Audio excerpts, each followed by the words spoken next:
तो दोस्तों आपको पता होगा दहेज प्रथा कई सालों से चलती आ रही है। दोस्तों आज मैं आपको दहेज प्रथा से रिलेटिव आपको एक ऐसे केस के बारे में बताने वाला हूँ। सच में यार दिल खोल उठता है यार, ऐसे कोई अपनी पत्नी के साथ भी ऐसा भी कर सकता है कुछ दहेज के लिए।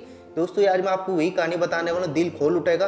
तो बिना वीडियो को टाइम वेस्ट करवाए आपको मैं कहानी की ओर लेकर चलता हूँ। दोस्तों ये कहानी शुरू होती है मध्य प्रदेश के एक भोजपुर गाँव पड़ता है। उस परिवार में यहाँ से आपको बता दो परिवार था, एक छोटा सा परिवार होता है, माता पिता होते हैं और दो उसके जो बच्चे होते हैं, यानी कि एक लड़की होती है और एक लड़का होता है। यानी कि जो लड़की थी जिसका नाम अंजलि होता है वो यहाँ से बड़ी होती है अपने भाई से। भाई उसका लगभग यहाँ से 3-4 साल छोटा होता है जिसका नाम यहाँ से आकाश होता है। तो ये कहानी होती है भोजपुर गांव के एक यहाँ से छोटे से परिवार को लेती।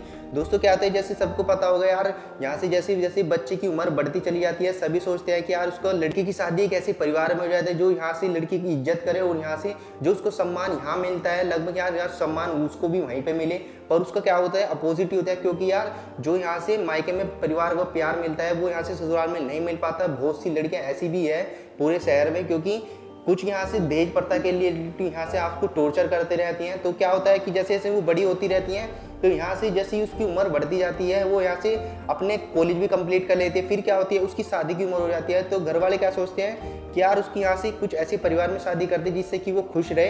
तो यहाँ से क्या होता है कि उससे 2-3 किलोमीटर एक गांव पड़ता है, उनका कोई यहाँ से एक प्रकाश दोस्त होता है, वो लगभग उनके घर में आना जाना यानी कि खूब होता है। तो वो उसके लिए एक रिश्ता बताता है। रिश्ता यहाँ से कहाँ होता है कि भोजपुर एक गाँव है, लगभग उससे यहाँ से 2-3 किलोमीटर तो पिचोलिया होगा जो रिश्ता बताता है जिसका नाम प्रकाश होता है। उससे 3-4 किलोमीटर एक गांव पड़ता है जिसकी रिश्तेदारी में वो यहाँ से रिश्ता बताने वाला। तो अब आपको मैं जो रिश्ता होने वाला था उसके परिवार के बारे में बताता हूँ। एक तो उसकी होती है माँ, जो उसका पिता होता है उसकी यहाँ से किसी कारण डेथ हो जाती है तो उसकी माता होती है, उसका एक बड़ा भाई होता है और उसकी जो वाइफ होती है यानी कि बड़े भाई की वाइफ होगी। उनका कोई बच्चा नहीं था, लगभग 3-4 साल हो चुके थे उनकी शादी को, तो कोई उनका बच्चा नहीं था। और जिससे अंजलि की शादी होने वाली थी, अंजलि मैं आपको बताता हूँ अंजलि वही थी जिनके यहाँ से शादी होने वाली थी। और जिससे शादी होने वाली थी, जिस परिवार के बारे में बताने वाला हूँ, उसका नाम था यहाँ से आनंद। आनंद जो उसकी शादी होने वाली थी अंजलि से, कुल मिला के यहाँ से क्या होता है कि उनके यहाँ से बातचीत बढ़िया होती है, वो उनको मिला भी देता है। तो क्या करते हैं, जो लड़के वाले होते हैं जो 3-4 किलोमीटर गांव होता है उससे यहाँ से उनके गांव में आते हैं, यानी कि भोजपुर गांव होता है उनमें आते हैं, उससे बातचीत होती है, चाय नाश्ता सब हो जाता है और लगभग यहाँ से उनकी हाई हो जाती है। क्योंकि लड़की की और लड़के की दोनों की पसंद हो जाती है, पर उनके मन में क्या चल रहा था वो किसी को नहीं पता था। वो लगभग यहाँ से उनकी हाई हो जाती है। कुल मिला के यहाँ से 1 से 1.5 महीना हो जाता है। उनकी बात सब यहाँ से मतलब फोन पे बात करती हैं, तुम क्या करते हो क्या कर रहे हो, जैसे बात पूरी होती है। कुल मिला के उनके दिमाग में जो लड़की होती है उसके मामले में तो उसको नहीं पता था कि उसकी आनंद के मन में क्या चल रहा है, किस काम को लेके वो यहाँ से मेरे से शादी करने वाला है, सभी को पता है यार। तो वो क्या करता है कि बातचीत खूब हो जाती है। तो एक दिन ऐसा आता है जो यहाँ से बिचौलिया होता है, जो लड़के वाले यानी कि जो आनंद होता है उसके परिवार होता है वो बिचौलिया, यानी कि जो बिचौलिया प्रकाश था उससे बात करते हैं कि भाई 1 लाख रुपए चाहिए, मैं ब्याह में कुछ भी किसी भी तरीके से यहाँ से हमें 1 लाख रुपए ब्याह से पहले ही चाहिए, जो शादी में होगा वो तो देखा जाएगा पर उससे पहले में 1 लाख रुपए की वे मांग करते हैं। जिससे कि वो यहाँ से जो बिचौलिया होता है वो यहाँ से अंजलि का परिवार यानी कि जो अंजलि पर परिवार था उससे जाके मांग करता है कि भाई मैं लड़के वाले जो आनंद का परिवार है वो 1 लाख रुपए की मांग कर रहे हैं, आपको किसी भी तरह ये शादी वो करवानी है तो आपको 1 लाख रुपए उनको देना ही पड़ेगा। तो वो क्या करते हैं कि भाई वे साहूकार आदमी नहीं थे, वे क्या करते हैं, उनका परिवार बताता हूँ उनका बैकग्राउंड क्या था कि वो खेती बाड़ी करते थे, यानी कि फल फ्रूट अनाज पनाज ये उनके घर का ही था, उनका कोई अलग से व्यवसाय नहीं था जिससे कि वो यहाँ से इनकी मांगों को पूरी कर सके। बस वो खाने पीना और यहाँ से जो थोड़ा मोटा जो अनाज वनाज बच जाता है वो यहाँ के शहर में बेच देते, जिससे उनकी कारण उनका गुजारा हो जाता था। इतने 1 लाख रुपए यार बहुत होते थे, क्योंकि जो गरीब परिवार होता है जो फाइनेंशियल ठीक नहीं होता उनके लिए यार 1 लाख रुपए जुटाना बहुत ही मुश्किल हो जाता है। तो किसी भी तरीके से वो कहते हैं कि यार ये मांग तो पूरी करनी पड़ेगी, क्योंकि सभी को पता चलेगा कि यार वो अंजलि का परिवार है, उनकी यहाँ से अंजलि का रिकॉर्ड हो चुका है। यदि ना होता टूट जाता तो यहाँ से गांव में थू थू होती, बहुत बेइज्जती होती। तो वे क्या करते हैं कि ठीक है चलो हम बैंक से लेके किसी भी तरीके से उनका 1 लाख रुपए की मांग पूरी कर देंगे जिससे कि ये शादी हो जाए। तो वो क्या करते हैं कि बैंक से लोन ले लेते हैं और जाके 2 से 4 दिन में ही उनको यहाँ से 1 लाख रुपए की यहाँ से भेंट दे देते हैं, या किसी भी तरीके से उनको दे देते हैं। बिचौले जाके उनको आनंद के परिवार को दे देता है कि लो भाई तुमने जो मांग की थी वो लड़के वालों ने पूरी कर दी, तो 1 लाख रुपए जाके दे देता है। दोस्तों देने के बाद अब यहाँ से 1 से 1.5 महीने में उनका यहाँ से शादी की डेट आ जाती है, यानी कि फाइनल कर देते हैं कि भाई अब यहाँ से हमें ये शादी करनी है, तो यहाँ से 1 से 1.5 महीने में यानी कि लगभग यहाँ से 8 से 9 मार्च होती है, उसमें यहाँ से फाइनल डेट कर देते हैं कि भाई ये शादी की डेट है, इस तारीख में आपकी शादी होगी। तो पंडित से मतलब दोनों कटवा लेते हैं ब्याह, क्योंकि मतलब जो ब्याह होता है वो दोनों ही तरफ से निकलता है कि भाई डेट फाइनल कर लो, तुम्हारी जो भी सुविधा रहती है वो डेट फाइनल हो जाती है। 8 मार्च यहाँ से उन दोनों की शादी हो जाती है, आनंद और अंजलि की दोनों की शादी हो जाती है। शादी के बाद यहाँ से खुद पूरी रीति रिवाज से यानी कि जो उनको देना था दे दिया उन्होंने, जो मेन चीज़ होती है वो तो यार सभी दे देते हैं अपने, तो पूरी रीति रिवाज से उनकी शादी हो जाती है। फिर यहाँ से 4 से 5 महीने में जो उनका रंग होता है वो दिखना यहाँ से स्टार्ट हो जाता है, क्योंकि उन 4-5 महीनों में जो उसका भाई था, यानी कि जो अंजलि होती है उसका भाई था आकाश, उसकी भी यहाँ से शादी हो जाती है। यानी कि शादी में वे देखते हैं कि यार पूरा जो लड़की वाले थे वो फाइनल सी मतलब ठीक थे, जिससे उसकी आकाश की शादी होती है। वो लड़की यानी कि अंजलि की भाभी हुई, उसकी शादी देखी तो यार वो एकदम हक्के बक्के हो जाते हैं, क्योंकि जो लड़की थी उसके लड़की में इतने पैसा नहीं दिया था जितने यहाँ से जो आकाश था उसका भाई था उसकी शादी में यहाँ से आया था, क्योंकि उन्होंने देखा कि यार सोने चांदी से पूरी लदा है, यानी कि 2-3 लाख रुपए उन्होंने उसको कैश में दिए थे। यानी कि यार कोई अपने यहाँ से दामाद को नहीं देता, सिर्फ अपनी लड़की को देता है ताकि वो खुश रहे। तो यहाँ से दहेज मांगना और दहेज देना ये दोनों ही अलग अलग बात होती है, तो वो क्या करते हैं उनको अपना दे देते हैं। पूरी रीति बात देखते हैं कि फिर वो जो उसकी लड़की की माँ होती है, जो आनंद की माँ होती है, वो अंजलि को कहती है कि तेरे भाई की शादी में क्या क्या मिला था। तो अंजलि साफ इनकार कर देती है कि मेरे को उसमें कुछ भी नहीं पता कि मेरे भाई को क्या दिया है, कितने लाख रुपए दिए हैं, कितने कुछ दिया है, मेरे को कुछ नहीं पता। उसको वो मना करने के बाद फिर भी यहाँ से 1 से 1.5 महीने तक यही बात होती है कि तेरे भाई को तो बढ़िया यहाँ से दहेज मिला हुआ है, सारी चीज़ मिली हुई है, सिर्फ तेरे बाप ने इतनी कंजूसी की है कि मेरे को बिल्कुल भी कुछ नहीं दिया मेरे लड़के को। तो वो क्या करते हैं रोज़ को उसको टॉर्चर करती है। टॉर्चर करने के बाद एक टाइम ऐसा आ जाता है कि वो जो बिल्कुल सफा मना कर देते हैं कि मैं अपने माँ बाप के लिए बिल्कुल भी ऐसा कुछ नहीं करूँगी, जिससे कि यहाँ से वे इनको फाइनल से आपको पता होगा कि यार वो फाइनल से इतने ठीक नहीं है, सिर्फ खेती बाड़ी तो करते हैं, शाहूकार आदमी नहीं है। एक दिन क्या होता है कि यहाँ से भी किसी कारण अपनी अंजलि बेटी से मिलने के लिए आया था, उसका भाई होता है आकाश और उसका पापा होता है, तो वे दोनों के लिए उस गाँव में आ जाते हैं उससे मिलने के लिए।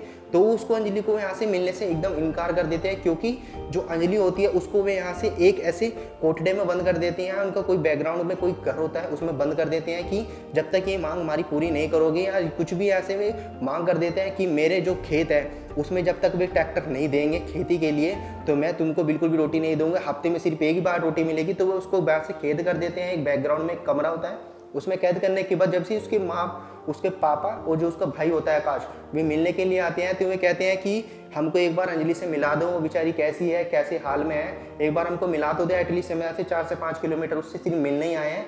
वो उसके लिए यहाँ से फल फ्रूट या साग सब्जी जो उनकी खेत में होती थी, अनाज आलू वगैरह, वो सब उनके लिए लेते आते हैं।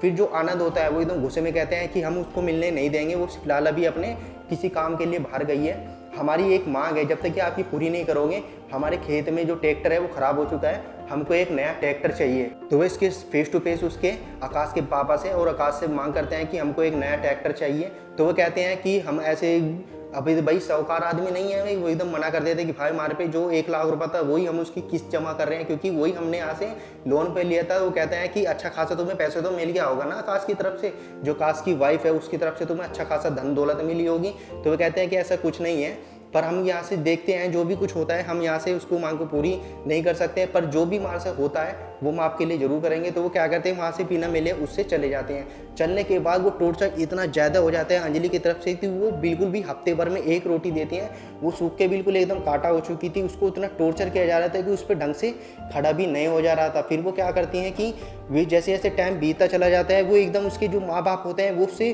पूछते नहीं है कि भाई तुम उसको ना तो कांटेक्ट करते हैं और ना ही उसके घर जाके मिलते हैं कि भाई तुम हमें अंजलि से मिलने क्यों नहीं दे रहे हो। तो वो क्या करते हैं कि सब चीज़ यहाँ से इग्नोर कर देते हैं। इग्नोर करने के बाद एक टाइम ऐसा आता है कि वो बिल्कुल एकदम यहाँ से मरने हाल हो जाती है। फिर वो क्या करते हैं कुल मिला के उसको यहाँ से ठीक करते हैं। ठीक करने के बाद फिर वो क्या करते हैं, यदि हमने इसको छोड़ दिया, वो मिलने के लिए कहती है कि मेरे माँ बाप से मुझे इसको यहाँ रहना ही नहीं है, क्योंकि तुम मुझको इतना टॉर्चर कर रहे हो तो मुझको यहाँ रहना ही नहीं है। मेरे माँ बाप और मेरे जो भी भाई है मुझे उसको कंफर्म करो कि मैं यहाँ से जाने वाली हूँ। तो वे कहते हैं कि यदि हमने उसको छोड़ दिया तो वो सारी टॉर्चर बता देगी और हमको जेल में कर देगी। तो वे क्या करते हैं, एक साहूकार होता है गाँव में, तो गाँव में जिस गाँव में रहते थे उसी गाँव में एक रामलाल का एक सरकार रहता है, यानी कि साहूकार आदमी होता है, उसको जाके वो 25-30 हज़ार में उसको बेच देते हैं। बेचने के बाद वो यहाँ से पूरी टोर्चर करते हैं उसको बेचने के बाद, या उसके साथ गंदी गंदी हरकत करते हैं। साहूकार आदमी है, वो क्या करता है कि जो साहूकार है उसका बैकग्राउंड बताता हूँ, वो हर दिन यहाँ से एक लड़की खरीदता है और यहाँ से जैसे उसका मन पूरा भर जाता है वो आगे यहाँ से उसको यहाँ से बेच देता है। तो जैसे जैसे वो यहाँ से उसको खरीदता है 30 से 40 हज़ार में, खरीदने के बाद वो अपना पूरा शौक कर लेता है। शौक करने के बाद जैसे ही यहाँ से एक टाइम ऐसा आता है, जो आकाश होता है, जो अंजलि का परिवार होता है, वो एकदम यहाँ से कन्फर्म होकर चलते हैं कि यार आज तो हमको अंजलि से मिलना ही मिलना है, चाहे वे कुछ भी कर ले। तो वो उससे अंजलि जी का पता बोलते हैं, वो एकदम मना कर देते हैं कि हाँ अंजलि नहीं है, वो तुम्हारे घर पे ही गई थी, मैंने उसको यहाँ से उसको घर के लिए छोड़ दिया था, यानी कि बस स्टेशन पे छोड़ा था, तो वो आपके घर पे ही आई होगी। वो कहता है कि हमारे घर पे तो नहीं है।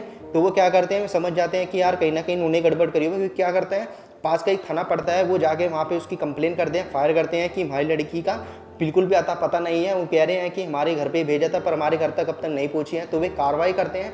कार्रवाई करने के बाद देखते हैं कि वो साहूकार जो था वो उसको यहाँ से अगले दिन बेचने वाला था। तो दोस्तों में आनंद को टॉर्चर करते हैं कि तुमने वो लड़की कहाँ भेजी है, हमें सच सच बताओ। तो पूरा टॉर्चर करने के बाद पुलिस के, तो वो उस आखिरकार बता देता है कि हमने 30 से 40 हज़ार में एक साहूकार आदमी है, यानी कि उसको यहाँ से रिस्क्यू करते हैं। तो देखते हैं कि यार वो बहुत ही दर्दनाक तरीके से वहाँ पे बिल्कुल यहाँ से देखी नहीं जा रही थी। मतलब पूरी मिला के मैं बोल भी नहीं सकता, कुछ ऐसी हालत में पड़ी थी। क्योंकि उसके साथ यहाँ से जो भी उसके कर्मचारी थे लाम लाल के, क्योंकि पहले तो उसने इसको यहाँ से बहुत गंदी तरीके से उसको टॉर्चर किया, फिर यहाँ से जो उसके कर्मचारी थे उनको भी यहाँ से पूरी यहाँ से कहते रहे थे यार मैं अभी गैंगरेप की तरह से उसको यहाँ से टॉर्चर किया गया। फिर वो यहाँ से किसी भी तरह के उसको रेस्क्यू करते हैं। और जो भी यहाँ से साहूकार होता है प्लस उनके जो आनंद होता है, जो उसका परिवार होता है, जिस भी तरीके से उन्होंने टॉर्चर कर रखी थी, सभी के साथ यहाँ से एफआईआर दर्ज हो जाती है हत्या और कांड के सामने। और यहाँ से दहेज के मामले में उनके यहाँ से मुकदमा दर्ज होता है और सबको यहाँ से जेल हो जाती है। और यहाँ से मुकदमा दर्ज के हिसाब से जो दहेज की प्रथा होती है और जो दहेज होता है, दहेज मांगने के नाम पे यहाँ से उन पर मुकदमा दर्ज हो जाता है। और यहाँ से जो साहूकार आदमी था रामलाल, उस पर भी यहाँ से एफआईआर दर्ज हो जाती है रेप करने के मामले में और लड़की खरीदने के मामले में। ये कहानी यहीं पे खत्म होती है। यार दहेज को लेकर कोई इतना अपनी पत्नी को टॉर्चर कैसे कर सकता है। दोस्तों आपने इस कहानी में देख ही लिया होगा कि दहेज के लिए सच में यार ये प्रथा काफ़ी सालों से चलती आ रही है। और कोई पति अपनी दहेज के लिए अपनी पत्नी को इतना टॉर्चर भी कर सकते हैं, वो कहानी में आपको आज को पता चल गया होगा। तो दोस्तों यदि आपको हॉरर से रिलेटिव ऐसे कहानी चाहिए और हॉरर यहाँ से आपको स्टोरी सुनना है तो कमेंट करके बताना। नेक्स्ट वीडियो में आपको मैं हॉरर से रिलेटिव भी बता दूंगा। दोस्तों यदि आप क्राइम से रिलेटिव यहाँ से ऐसी स्टोरी आगे भी देखना चाहते हैं तो सब्सक्राइब करके बेल आइकन ऑल पे सेट कर लेना। दोस्तों वीडियो को यहीं पे एंड करते हैं। Take care and bye.